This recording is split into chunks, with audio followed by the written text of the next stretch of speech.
This is Tim from Your Six Studios. Today in this video I'm going to show you how to clear the cache of your different applications on your Android phone. So if something isn't working, you just need to go to settings. So let's go to the top right and go to settings here.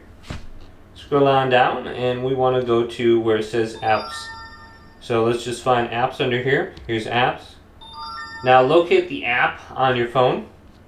So maybe like YouTube is an app I usually have a problem with, so we can just go to here. And then we can go to force stop, okay? And then we just need to clear the cache on here. So just look for this option on here. It might say cache down here on the bottom. So mine doesn't. So it could be like under, it could be under storage. You can look in here, clear cache. Now if you ever want to sign out of YouTube, you can just go to clear data right there and it'll sign you out.